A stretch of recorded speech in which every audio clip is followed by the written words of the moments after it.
우리 하나님께서 우리 안에 성령의 역사로 임재하실 하나님의 기름 부으심에 대해서 생각하면서 말씀의 은혜를 나누려고 합니다. 이 기름 부음이라는 말을 어노인팅이라고 영어로 되어 있는데 우리 찬양팀 이름도 어노인팅 찬양팀이 있어요. 하나 사람이 사람이나 또 성소의 기물에 기름을 부어서 성별케 하는 일, 이것을 이야기하는 겁니다. 이스라엘은 특별히 제사장이나 또 왕이나 선지자의 임직에 있어서 머리에 기름을 부었습니다. 그 제사장의 경우 또 모세는 아론과 그의 아들들에게 기름을 부어서 제사장직에 임직하게 합니다. 그래서 오늘날에도 기름 부어 세우신 종이라는 말의 의미가 이제 여기에서 유래를 하는 거예요. 실제로 소뿔병에 기름을 담아서 기름을 붓는 일들이 제사장, 선지자, 그리고 왕에게 있었어요. 선지자의 경우에도 엘리야가 엘리사에게 그랬고, 또 많은 경우에는 선지자가 왕에게 이렇게 기름을 부어서 왕으로 옹립하는 그런 일들을 하게 됩니다.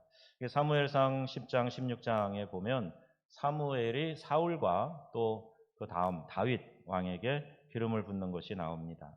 그 기름을 붓는 사람이 누구이든 더 중요한 것은 이 권위의 근원이 하나님께로부터 온 것이다. 하나님께서 이것을 시키신 것이기 때문에 이 일에 대한 신성함이 있는 거다. 이렇게 이야기를 하고 있습니다. 신약에 보면 예수님이 먼저 이 기름 부으심을 경험을 했어요. 그래서 오늘 본문 누가복음 4장 이 말씀이 이사야 61장에서 인용된 말씀인데 이 말씀에 기록된 것을 우리 함께 읽어보겠습니다. 주의 성령이 내게 임하셨으니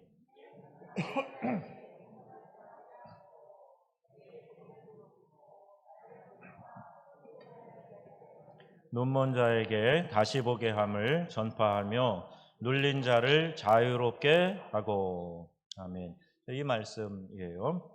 위로부터 하나님의 영이 부어지고 주의 성령이 내게 기름 부으셔서 이와 같은 일들을 하게 하신다. 이렇게 말씀하는 겁니다.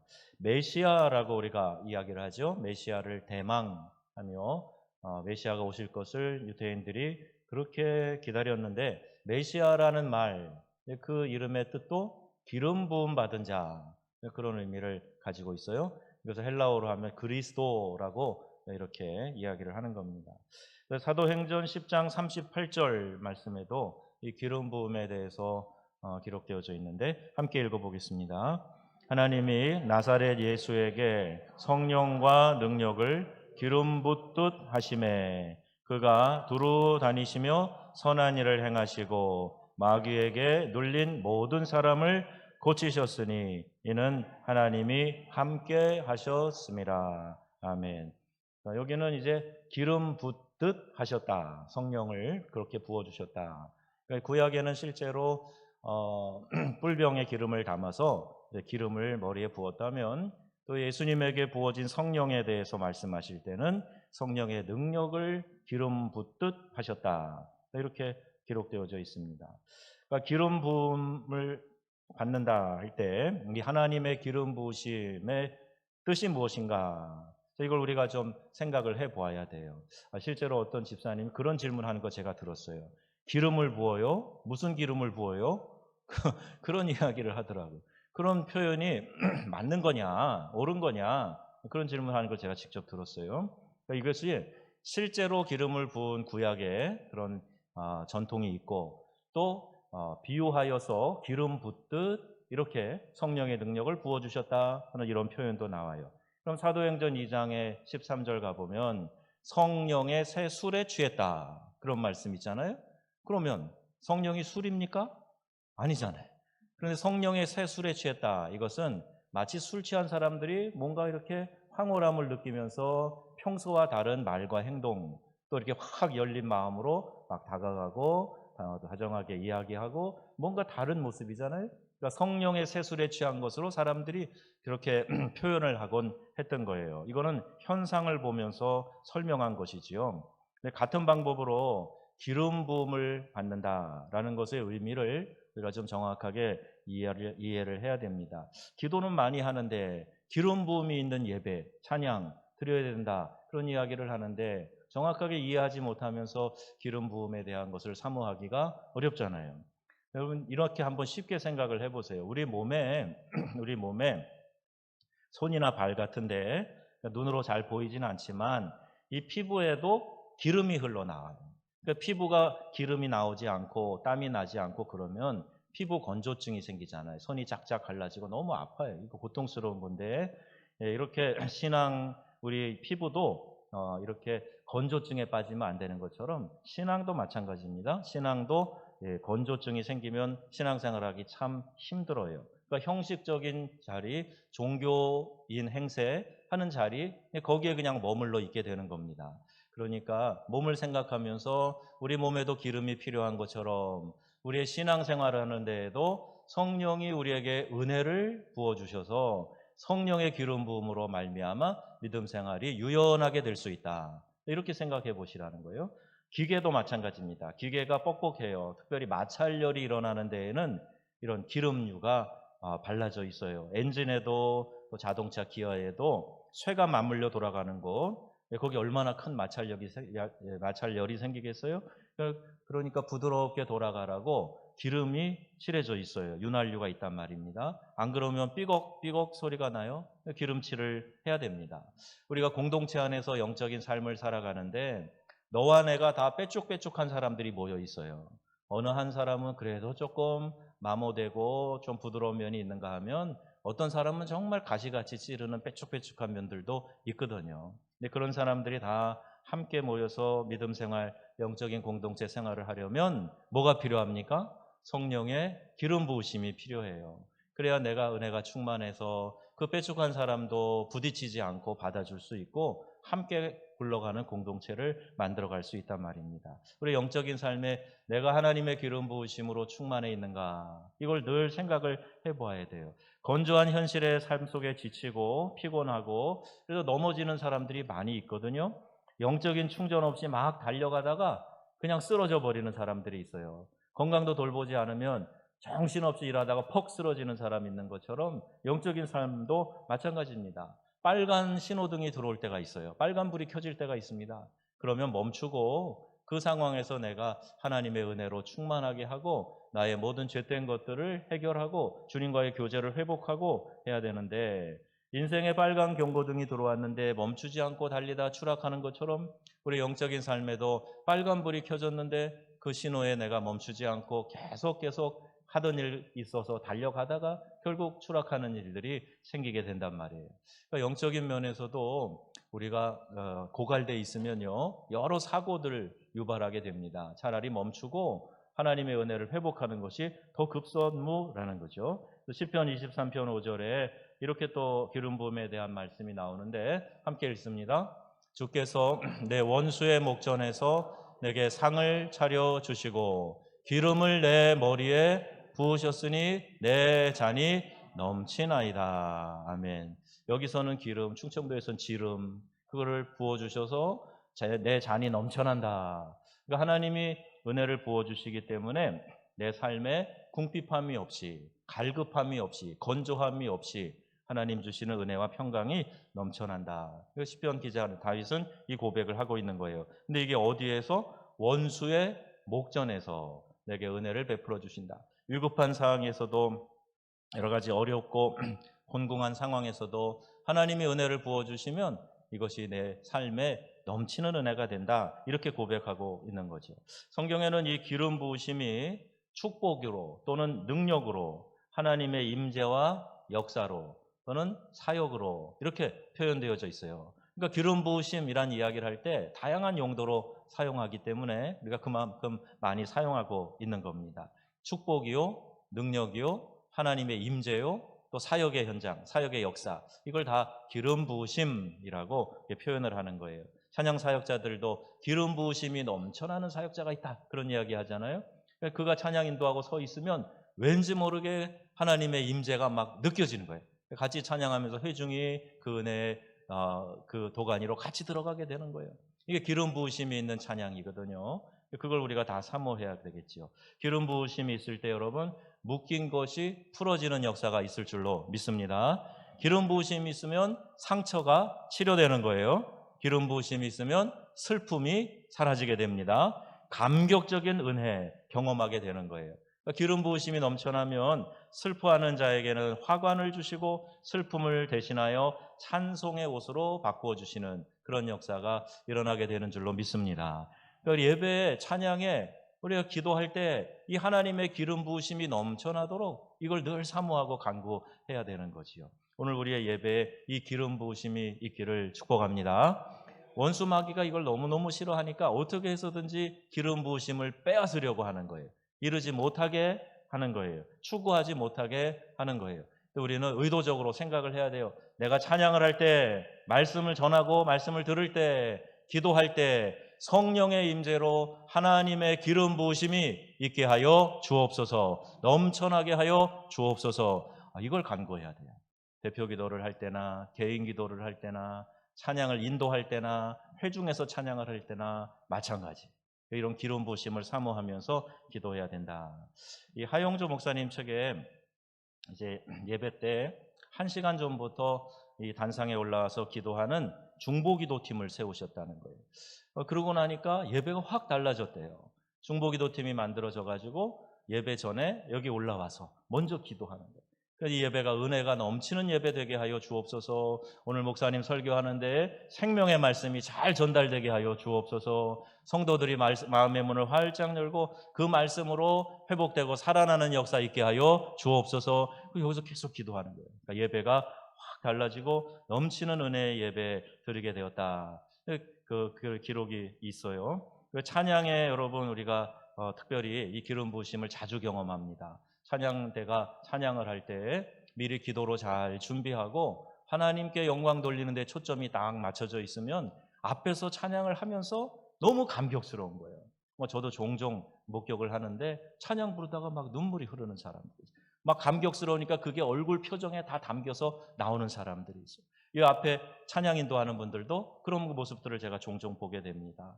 찬양대원이 찬양팀이 찬송 부르다가 감격하여 눈물 흘리고 누가 이야기 안 해도 막 저절로 하나님을 향해 이렇게 손이 올라가고 내 마음을 올려드리는 제스처로 하나님께 올려드리고 연주하다가 우리 감동이 되어서 가슴이 막 뜨거워지는 그런 역사들이 성령의 기름 부으심 가운데 나타나게 되는 거예요.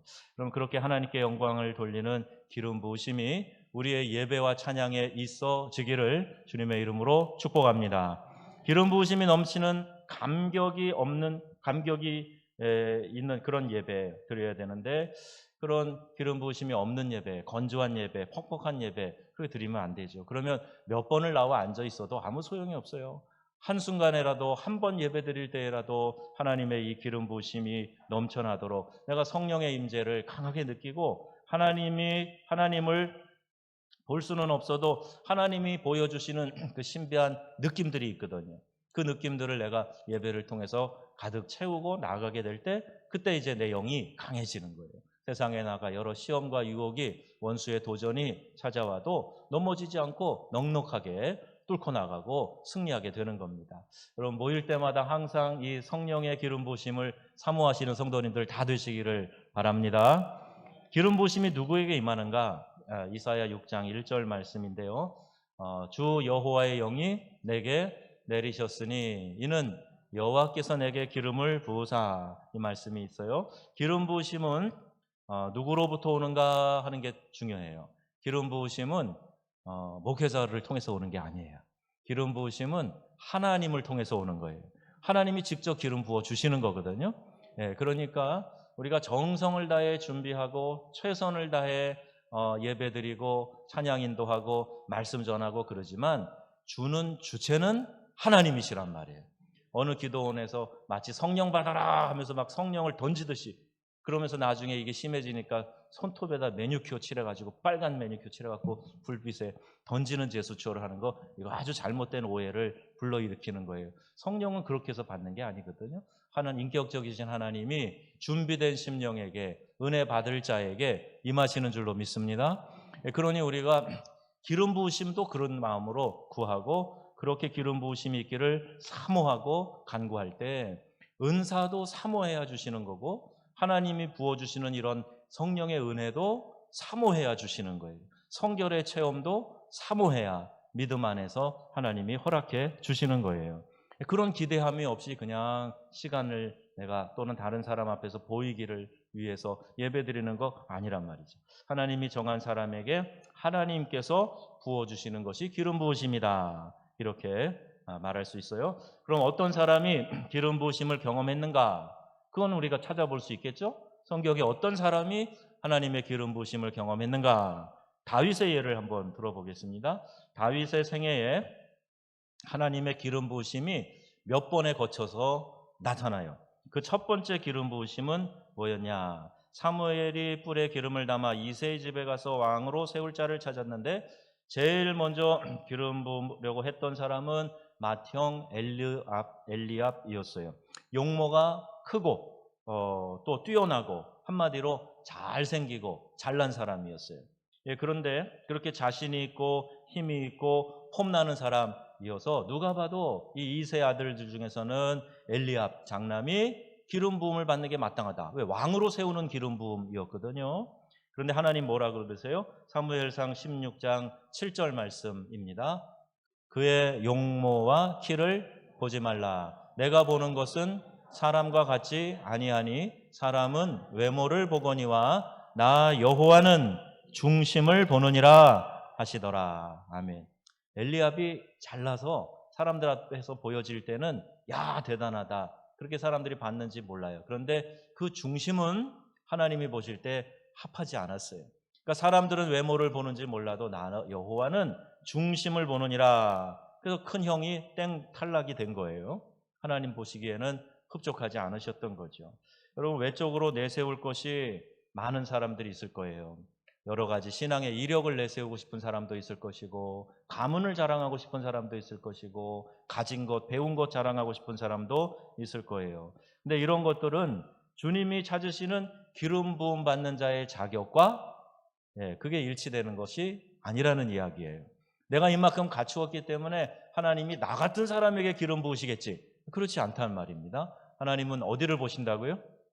중심을 살펴보신다는 거예요. 그러니까 그 중심이 어디에 있는가? 신앙생활을 하는 목적이 어디에 있는가? 열심히 봉사하고 섬기는 것 같아도 그 봉사하고 섬기는 목적이 어디에 있는가? 이걸 하나님은 다 헤아려 아시기 때문에 그 중심을 보신다는 겁니다. 그러니까 기름 부음 받으려면 하나님을 향한 간절한 마음을 가지고 있어야 돼요.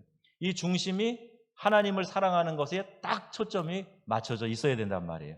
그럼 하나님이 그 사람들을 아셔서 기름 부어주신다는 거예요. 주님 사랑해요 라는 이런 마음을 가지고 사랑하는 우리 주님 찾아가고 아버지 하나님 구하고 하나님이 주실 은혜를 사모하고 그러면 그 사람에게 하나님께서 내 사랑하는 아들아 내 사랑하는 딸아 그리고 그에게 기름 부어주시는 하나님의 음성을 듣게 된다는 겁니다. 캐나다 몬트리올 총영사를 지내셨고 또 이카오 대사를 하셨던 최동환 장로님이라는 분이 계세요. 제가 파리에서 섬기던 교회 장로로 계시다가 이제 대사 이런 이제 일을 하시니까 여기저기 이제 나라를 옮겨 다니셨었는데 가끔 오시면 찾아오세요. 한 번은 책을 갖고 오셨는데 사도행전적 교회를 꿈꾼다 이런 제목의 이것도 역시 하용조 목사님 지은 책인데 거기에 이런 글이 기록되어져 있었어요. 주님을 향한 마음이 없는 사람, 하나님과의 친밀감 없는 사람이 교회의 리더가 되면 안 된다. 아주 강력하게 주장합니다. 하나님과 친밀한 교제를 누려본 적도 없고 지금 누리고 있지도 않은 그런 사람이 교회의 리더가 되면 이거 아주 문제가 심각하다는 이야기예요.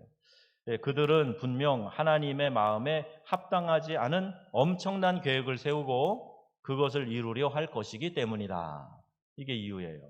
그러니까 뭔가 큰 일을 하고 싶고 남들 앞에 보여지는 좀 멋들어진 것들을 자기가 진행하고 싶은데 이게 하나님 마음에 합하지 않은 것인데도 불구하고 사람에게 보이기 위해서 그런 일을 할 게 뻔하니까 그런 사람 세우면 안 된다. 이 이야기를 하는 겁니다. 그러니까 예수님의 마음을 아는 사람, 주님의 사랑이 어떤 것인지 경험해 본 사람, 그런 사람이 리더가 돼야 된다는 거예요. 그런 사람은 성령의 음성에 민감해서 하나님이 하라, 하지 마라 하는 것에 대해서 잘 깨달아요. 잘 듣습니다. 그리고 잘 반응해서 멈추라 그러면 멈추고 또 거기에 있지 말고 진행해라 그러면 또 다른 일도 하게 되고 그렇게 하는 거죠. 어떻게 하면 성령의 기름 부으심을 경험할 수 있을까? 어떤 사람에게 부어지는가? 하나님이 중심을 살펴서 하나님 앞에 합당한 사람에게 주신다 그랬는데 그럼 이제 어떻게 하면 성령의 기름 부으심을 경험할 수 있을까? 내가 하나님을 중심으로 사랑하는 마음을 갖고 그분의 마음을 느끼고 또 그분의 마음이 느껴질 때 이게 성령의 기름 부으심이 임하게 된다. 여러분에게 이 하나님의 기름 부으심이 있어지시기를 주님의 이름으로 축원합니다. 자, 그런데 문제가 있어요. 기름 부으심이 좋은데 그래서 주님 사랑해요. 그리고 정말 하나님 은혜 너무 감격해서 주님 손 꼭 붙잡고 낮이나 밤이나 그렇게 살고 싶은 감격이 일어나는데 그런데 말입니다. 기름 부으심이 있은 다음에는 꼭 대적의 시험이 찾아오더라고요. 다윗의 경우에 말씀드리는 거예요. 기름 부으심이 있은 다윗에게 문제가 시작돼요. 크게 3번의 기름 부으심이 있는데 그때마다 문제들이 있어요. 여러분 아마 듣게 될 겁니다. 하나님의 기름 부으심이 다윗에게 첫 번째 임하였을 때 대적이 나타나요. 이 첫 번째 기름 부으심에 나타난 대적이 누구냐? 바로 골리앗이에요. 예수 믿기 전에 여러분 죄 짓는데 문제가 없었을 거예요. 기름 부으심이 주어지니까 갑자기 이런 것들이 문제가 됩니다. 전에 아무 꺼리낌 없이 즐기던 일, 마치 친한 친구들처럼 자연스럽게 삶에 스며들어와 있던 것들, 이런 것들이 이제 갑자기 골리앗이 돼서 내 앞에 나타나게 되는 거예요. 여러분의 골리앗이 누구인가 하는 것을 기름 부으심 이후에 잘 헤아릴 수 있어야 돼요. 내가 하나님의 은혜를 사모하는 거 참 좋은데 은혜 받고 나서 바로 그 다음에 시험에 넘어지는 사람들이 있어요. 교회도 아주 중요한 일, 영광스러운 일, 임직과 성전봉헌 이런 거 해놓고 갑자기 시험에 빠지는 교회들이 많이 있어요. 그러니 여러분 이걸 알아야 됩니다. 기름 부으심이 있는 다음에는 대적이 시험을 가지고 찾아온다. 사무엘상 17장 10절 말씀 읽겠습니다. 내가 오늘 이스라엘의 군대를 모욕하였으니 사람을 보내어 나와 더불어 싸우게 하라. 이게 누구 얘기예요? 다윗이 아니에요. 네. 골리앗이 하는 얘기예요. 내가 이스라엘 군대를 모욕했으니까 너네들 중에 대표를 내보내라. 나랑 싸우자. 네, 이 얘기입니다. 이게 바로 골리앗의 도전장이에요.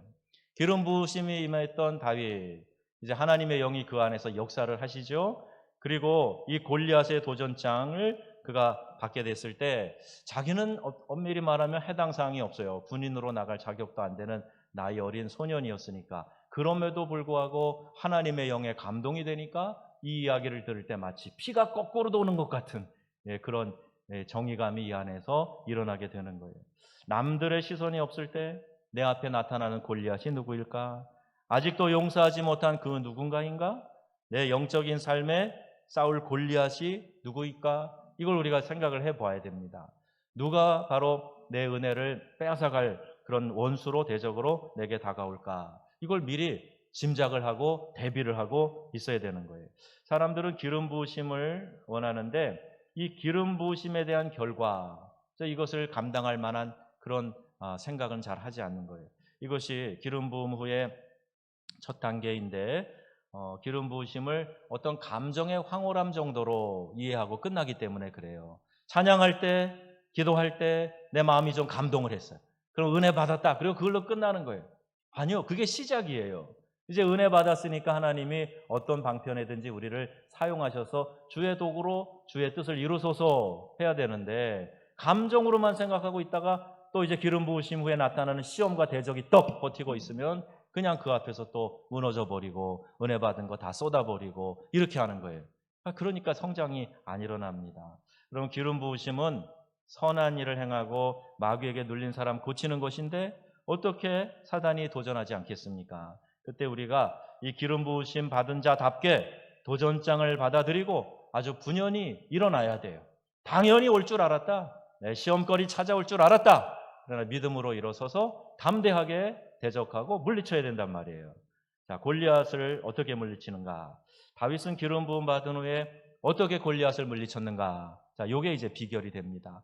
영적인 원리는 동일해요. 그러니까 다윗이 골리앗이지만 나 아무개 집사가 어떤 골리앗일 수 있어요. 원리는 똑같습니다. 자, 어떻게 이겼는가? 첫 번째 어떻게 이겼는가 읽어보겠습니다.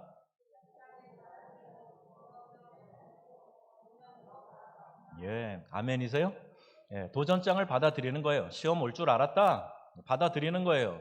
그리고 두려워하지 말고 담대하게 정면으로 응시하고 뚫고 나가라는 거예요. 이게 첫 번째 원리입니다. 왜 피해 다닙니까? 당연히 찾아올 것이 찾아왔는데 뚫고 나가야지요. 사무엘상 17장 26절 그가 누구이기에 하나님의 군대를 모욕하는가? 누구 얘기예요? 이게 다윗의 얘기예요. 네, 다윗의 얘기예요. 그가 누구이기에 하나님의 군대를 모욕하는가? 그러니까 기름 부으심을 받았던 다윗은 골리앗이 하는 이 얘기가 너무너무 불쾌하게 들린 거예요. 저 자가 누구이기에 저 할례 없는 자가 하나님의 군대 이스라엘 백성들을 모욕하는가? 그리고 이제 그가 아주 그 마음속에 이 골리앗에 대한 분한 마음을 갖게 됩니다. 유혹이 올 때마다 지고 계속 졌는데 이제 정면 승부를 해야 하는 거예요. 용기를 가지고 내 안에 역사하시는 성령님 의지하면서 내가 부딪혀야 되는 거예요. 도전을 받아들인 다윗은 이제 결국에는 골리앗도 물리치고 왕의 자리에까지 이제 가지 않습니까? 왕으로 어린 나이에 기름 부으심을 받았지만 계속해서 그 도전이 있었고 그걸 다 넘어서면서 결국 하나님이 예정하신 대로 이스라엘의 왕으로 세움을 받게 됩니다.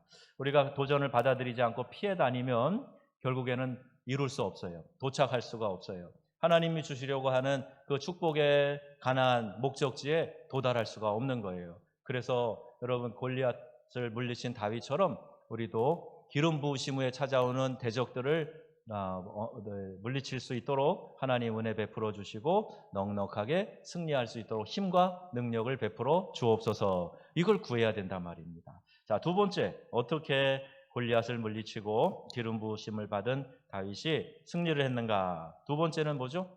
이미 하나님과 함께 작은 승리들을 경험한 이력이 있다. 자, 이게 중요해요. 평소에 나에게 찾아오는 크고 작은 여러 가지 시험거리들이 있거든요. 그러니까 작은 것들을 자꾸 승리하면서 넘어가 본 경험이 있는 사람이 큰 대적 골리앗 앞에서도 큰 산과 같은 문제 앞에서도 그 같은 원리로 이겨낼 수 있단 말입니다. 어떤 작은 승리들인가? 제가 볼 땐 이것도 작은 게 아니에요. 아버지의 양들을 지키는데 이새의 목동으로 아버지 양들 지키잖아요. 그런데 곰이 와서 사자가 와서 이 양을 물어가면은요 끝까지 쫓아가 가지고 그 양을 사자의 그 입에서 곰의 발톱에서 건져내는 거예요. 37절에 그 말씀을 합니다. 사울에게 가서 내가 나가 싸우겠다고 이야기할 때 야 까불지 마. 네가 어떻게 나가 싸우냐. 마티형 엘르압도 막 야단을 합니다. 네가 참 교만하구나. 네가 어디 건방지게 그런 생각을 하냐. 이렇게 막 조롱을 하고 이렇게 타박을 하고 야단을 해요. 그때 다윗은 이런 마음을 가지고 이야기를 한 거예요. 사자의 발톱과 곰의 발톱에서 하나님께서 날 구해 주셨으니까 저 골리앗, 저 할례 없는 블레셋의 사람 골리앗의 손에서도 나를 건져 주실 것입니다. 이렇게 고백을 하는 거예요. 여기 보면 다윗이 어린 나이에 하룻강아지 범 무서운지 모른다고 어린 혈기로 하고 있는 게 아니잖아요. 내가 이렇게 했습니다가 아니잖아요. 하나님께서 나를 저 사자와 곰의 발톱에서 건져내셨던 것처럼, 그러니까 이미 그런 승리들을 경험했기 때문에 하나님은 신실하시고 하나님은 나와 함께 하시고 그 어려움 가운데서 나를 건져내셨기 때문에 저 등치 큰 골리앗 문제 없습니다. 오히려 더 맞추기가 좋아요. 등치가 크니까 얼굴도 이만하니까 맞추기 좋아요. 그런 마음을 갖는 거 아닙니까? 자, 그게 사무엘상 17장 37절의 고백이에요. 사울이 다윗에게 이르되 가라 여호와께서 너와 함께 계시기를 원하노라. 이렇게 하고 보냅니다. 자, 여러분의 삶에 작은 승리들이 있습니까? 여러 가지 도전들이 찾아올 때 여러분 그걸 승리로 넘어서십니까? 아니면 조그마한 것이 다가와도 그때 주저앉고 넘어지고 또 넘어지고 이러한 삶이 반복되고 있습니까? 삶의 작은 승리들을 많이 경험하시기를 바랍니다. 순간순간 하나님의 임재를 내가 느끼고 하나님께 도움을 구하고 기도하면서 그 순간순간을 이겨내야 돼요. 그래야 그 작은 승리들이 모아졌을 때 큰 대적이 나타나도 넉넉하게 이길 수 있게 되는 거예요. 자, 세 번째, 어떻게 골리앗을 넘어뜨리고 승리했는가? 어떻게 했어요? 내 모습 이대로 나갔어요. 내 모습 이대로. 막 허풍 떨고 막 유세를 부리고 막 그렇게 하지 않았어요. 여러 퍼포먼스 하면서 사람들 앞에 과시하면서 꽹가리 치고 나팔 불면서 요란하게 나가지 않았어요. 그냥 평소에 하던 대로 내 모습 그대로. 그리고 그 대적과 싸우러 나갑니다. 사울은 다윗을 좋은 무기와 어울리는 복장으로 장식해 주려고 했잖아요. 내 갑옷을 입어봐라. 내 방패와 창을 들어보라. 맞지 않아요. 이거 익숙하지 못하니 입고 가지 못하겠습니다. 그리고 다 벗어버립니다. 내 모습 그대로 가는 거예요. 사울을 카피해서는 안 돼요. 사울처럼 내가 꼭 그렇게 갖추어야 된다? 아니요. 우리 각자에게 하나님이 주신 특별한 은혜들이 있어요. 내가 내 삶의 모습에서 최선을 다해 주님을 섬길 수 있도록 내게 주신 은사가 있단 말입니다. 근데 난 꼭 저 사람처럼 돼야 된다 그런 생각하지 마세요. 누구는 찬양의 은사가 있고 누구는 율동의 은사가 있고 누구는 그냥 가르치는 은사가 있고 누구는 말은 잘 못하는데 그냥 손으로 봉사하는 그런 은사가 있고 누구는 표정만 봐도 사람들의 마음을 따뜻하게 해주는 그런 은사가 있고 여러 다양한 은사가 있어요. 내 것 갖고 가면 돼요. 내 것 갖고 싸우면 돼요. 내 모습 이대로 나가면서 우리가 사울의 갑옷을 자꾸 이렇게 덧입으려고 하면 그거 어울리지 않습니다. 내 직분에 맞는 역할이 있는 거거든요. 내 옷 입고 나가는 거예요. 여러분은 이 지상의 유일한 사람이에요. 나는 하나님의 고귀한 자녀다. 한번 해보세요. 나는 하나님의 고귀한 자녀이다.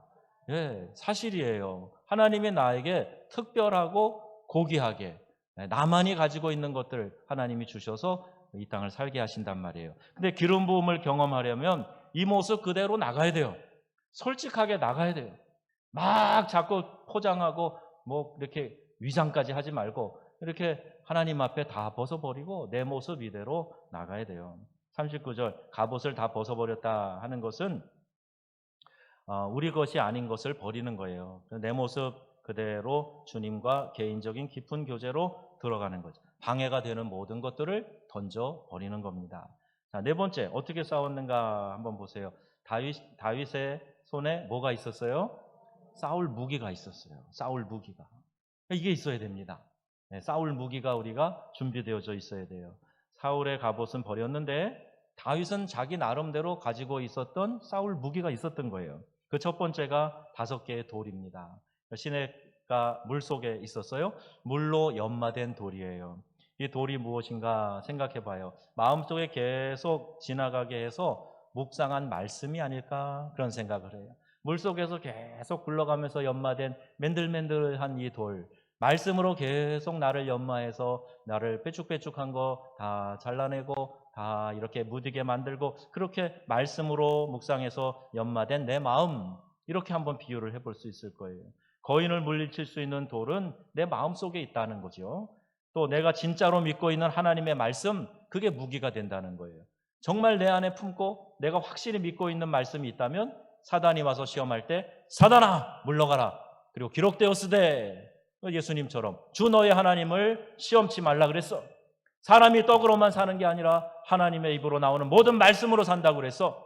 주 너의 하나님만 경배하라고 그랬어. 어딜 딴소리를 해. 사단아 물러가라. 이렇게 그걸 무기로 사용해서 물리칠 수 있었단 말이에요.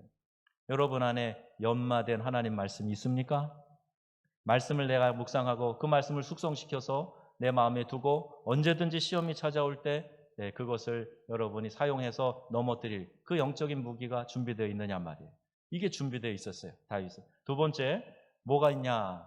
돌멩이가 있고 그 돌멩이를 던지는 뭐가 있었어요? 물매가 있었어요. 자, 물매는 뭐냐? 한번 이렇게 비유해 볼게요. 자, 돌멩이가 연마된 하나님의 말씀, 내 안에 담겨진 말씀이라면 이걸 집어 던지는데 요긴하게 쓰이는 도구가 물매이거든요. 이 물매가 준비되어 있는데 이게 바로 말씀을 선포하는 입이에요. 여러분이 하나님의 말씀을 선포하는 입이에요. 말씀이 내 안에 들어있을 때 이 말씀으로 선포해서 원수 골리앗을 넘어뜨리는 입이에요. 그러니 여러분 이 입을 통해서 우리가 어떻게 해야 되겠어요? 우리의 입을 통해서 하나님을 향해서 거룩한 하나님의 말씀을 선포하고 사람들에게 또 원수를 향해서는 공격의 무기를 선포하고 또 위로해야 될 자들에게는 하나님의 위로의 말씀을 선포하고 내가 불안하거나 앞일에 대해서 막연할 때 승리의 말씀을 내 입으로 선포하고 이 물매가 있어야 된단 말이에요. 잘 단련된 말씀을 선포할 수 있는 여러분의 귀한 입이 되시기를 바랍니다. 거인 앞에서 말씀의 권위를 선포하는 거예요. 여러분, 이 물매가 우리의 삶에 익숙한 행동이 될 수도 있어요. 우리의 삶의 라이프 스타일일 수도 있어요. 말씀을 가슴에 담고 그것을 삶에서 행동으로 옮기게 하는 그 모든 것들이 물매의 역할을 하는 겁니다. 그러니까 여러분, 잘 연마된 말씀, 그리고 이것을 효과적으로 전할 수 있는 도구, 이것이 우리에게 꼭 준비가 되어 있어야 한다는 겁니다. 사무엘상 17장 50절 말씀이에요. 읽겠습니다. 다윗이 이같이 물매와 돌로 블레셋 사람을 이기고 그를 쳐 죽였으나 자기 손에는 칼이 없었더라. 아멘. 칼은 이 세상에서 전쟁할 때 가장 효과적으로 쓰는 무기입니다. 세상의 무기예요. 그런데 세상의 무기를 내 손에 가지지 않고도 얼마든지 말씀으로 연마된 돌, 그걸 가지고 믿음으로 선포했잖아요. 너는 칼과 창과 단창을 들고 내게 나오지만 나는 만군의 여호와의 이름, 내가 모욕하는 여호와 하나님의 이름으로 나아간다. 이 물매예요. 이게 물매예요. 그리고 그 말씀을 선포했더니 골리앗 거인이 쓰러져 버리고 말았어요. 근데 다윗의 손에는 이 세상에 싸우는 무기, 칼이 없었단 말이에요. 그래도 말씀으로, 하나님의 방법으로, 하나님의 능력으로 거인을 쓰러뜨리는 넉넉한 승리를 하게 된 줄로 믿습니다. 물매와 돌멩이가 하나로 이어졌어요. 우리 안에 계신 이가 세상의 왕노릇하는 자보다 더 크시다 하는 것을 분명히 보여주고 있습니다. 여러분, 이제 오늘 말씀의 결론이에요. 이 말씀 여러분 생활에 좀 잘 적용하고 삶으로 옮겨보시기를 바랍니다. 기름 부으심이 있는 삶과 예배를 추구하게 될 때 놀라운 승리의 삶을 우리가 살게 된다 하는 것을 확신하시기를 바랍니다. 그래야 우리가 연마된 말씀이 우리의 심령 가운데 준비될 거 아니에요. 하나도 갖추고 있지 않으면서 시험이 올 때마다 퍽퍽 쓰러지고 넘어지고 하면서 어떻게 우리가 믿음 지키고 또 계속해서 자라갈 수 있겠어요. 기름 부으심이 여러분 안에 충만하시도록 하나님이 늘 여러분의 삶 가운데 동행하시고 은혜 베풀어 주실 줄로 믿습니다. 그저 내 모습 이대로 주님 앞에 나아가서 주님 부족합니다. 오늘도 저를 주의 능력으로 채워 주시옵소서. 성령의 기름 부으심으로 충만케 하여 주시옵소서. 이 저녁에 하나님의 기름 부으심을 강력하게 체험하는 우리 모두가 되기를 주 예수님의 이름으로 축원합니다. 아멘.